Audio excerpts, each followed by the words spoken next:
Bueno, yo creo que hay tantos procesos de escritura como escritores, ¿no? Cada uno tenemos una manera muy distinta de afrontar la escritura de nuestros libros. En mi caso, en todas las novelas que he escrito, siempre el detonante, el primer detonante ha sido algo de mi propia experiencia, algo que me ha ocurrido, algo que he vivido o algo que le ha ocurrido a alguien muy cercano. Y a partir de ahí esa idea se ha ido, bueno, aposentando, ha ido creciendo dentro de mí, pero sin tomar notas, sino simplemente como algo que yo sabía que era un germen para escribir, pero que necesitaba tiempo.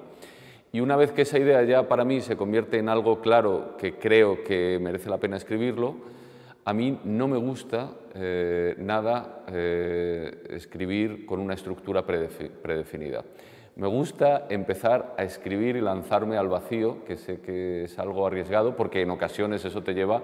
a bloquearte y a no llegar a ningún sitio. Pero, sin embargo, cuando eso fluye, cuando la novela va creciendo, cuando los personajes de repente te llevan a sitios que tú como escritor no sospechas, para mí el resultado es infinitamente mejor. Yo vengo del guión, yo he escrito muchos guiones de cine, muchos guiones de televisión, y ahí el proceso es completamente distinto. Para mí ahí necesitas tener una estructura con una escaleta perfectamente definida del principio, el primer giro, el segundo giro, el final. Yo cuando escribo novelas me gusta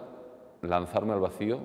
tener una brújula, como decía Millás, pero no tener un mapa, sino con la brújula ir descubriendo los territorios que la propia historia y la propia novela me van llevando. Cuando escribes literatura infantil y juvenil, para mí una de las mejores cosas es confrontarla luego con tus lectores, ¿no? Es algo que a mí no deja de sorprender, por muchas veces que tenga encuentros. Cada encuentro para mí es una sorpresa total porque los lectores, sobre todo los más pequeños, los infantiles, ¿no? En las novelas infantiles los lectores son tan espontáneos y tan sinceros que es algo que echas de menos mucho en tu vida cotidiana. La gente, bueno, todos tenemos, vamos a decir, por educación, y está muy bien que sea así, un tamiz que los lectores infantiles no tienen y te dicen auténticas barbaridades sobre lo que has escrito, lo bueno, lo malo, lo que les gusta, lo que no les gusta. Entonces a mí eso me parece maravilloso. Yo descubro muchas cosas y muchas cosas que reescribiría si tuviera la oportunidad gracias a cosas y a comentarios que te hacen los críos, los lectores más pequeños. Entonces, bueno, y luego también otra cosa buenísima que sacas de los encuentros es los temas que a ellos de verdad les interesan y que les mueven, que a lo mejor tú crees que estás en un sitio muy distinto, ¿no? Porque yo cuando escribo sobre todo las novelas para los más pequeños intento ponerme en la piel de lo que yo viví cuando era un crío, pero claro, eso ha cambiado mucho, entonces estar con ellos de verdad hoy y ver lo que les interesa, a mí eso me parece que no tiene precio, eso es maravilloso. Creo que he tenido mucha suerte en la relación con mis editores. He tenido suerte primero porque no soy un autor que tenga novelas en el cajón que hayan sido rechazadas, sino que las novelas que he escrito siempre las he publicado. Y luego además, bueno, insisto, creo que ha sido también una cuestión de fortuna, porque los comentarios que me han hecho editores, que en general han sido bastante, vamos a decir, pequeños,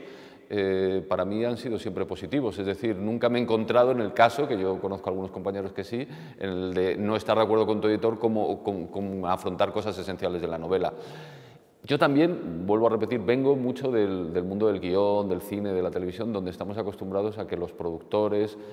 nos den mucha caña y donde estamos muy acostumbrados a reescribir una y mil veces. Creo que en el mundo de la novela eso se da muchísimo menos. Y creo que los que venimos del mundo del guión nos tomamos con mucha deportividad y de manera, pues bueno, como parte del proceso normal, el que un editor te diga, pues yo creo que a lo mejor el primer capítulo sería mejor enfocarlo de esta otra manera, o y si añades un personaje, ¿qué tal? A mí eso me parece positivo, y cuando no estoy de acuerdo, por supuesto, y me ha pasado alguna vez, pues lo hemos discutido, pero en general, bueno, creo que he tenido mucha suerte, me he entendido muy bien con mis editores. Intento separar mucho cuando escribo a cuando dirijo películas. Sin embargo, sí que tengo la sensación, y no solo la sensación, sino que editores, críticos, mucha gente, lectores de la calle normales, me lo dicen, que en general mis novelas tienen vamos a decir, un ritmo cinematográfico normal, pero no es algo que yo busque, supongo que es algo lógico con alguien que ha escrito tantos guiones y que ha dirigido películas. Solo hay un caso de una novela que he escrito yo mismo y que luego he llevado al cine, que es El sueño de Iván, y que fue un proceso que cuando yo escribí la novela yo no pensé en cómo iba a ser esa película, sino que yo escribí la novela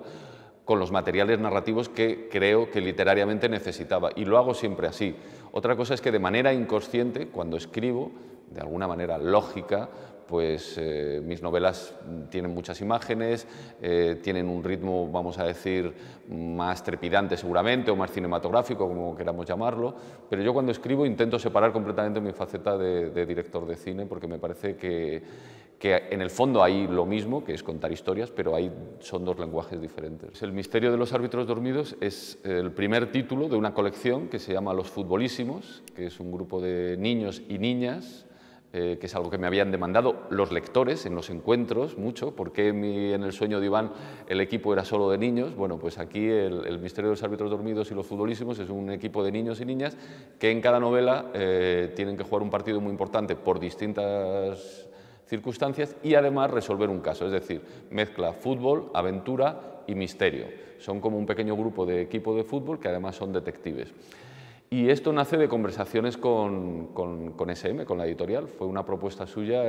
que siguiera investigando con este tema mío recurrente del fútbol que he llevado tanto en novelas como en cine en varias ocasiones y que normalmente ha funcionado bien y que, bueno, que sí, que parte de un sitio lógico que es que me gusta el fútbol, me parece que hay muchas historias por contar y que además el fútbol reúne muchas de las cosas que todo escritor quiere en sus historias. Bueno, mi primera novela, El ladrón de mentiras, se publicó en El barco de vapor y para mí fue como una especie de sueño, porque yo es verdad que cuando estaba en el colegio leía las primeras novelas que se publicaron en El barco de vapor. Yo recuerdo perfectamente leer El pirata Garrapata, por ejemplo, y El barco de vapor yo creo que ha marcado toda una, bueno, ahora más de una generación ya, pero desde luego la mía, yo creo que nosotros empezamos, que eran los primeros títulos del barco de vapor, a leer esas novelas, y de repente, bueno, publicar aquella primera historia, aquel primer relato en El barco de vapor, para mí ha sido un sueño, sí.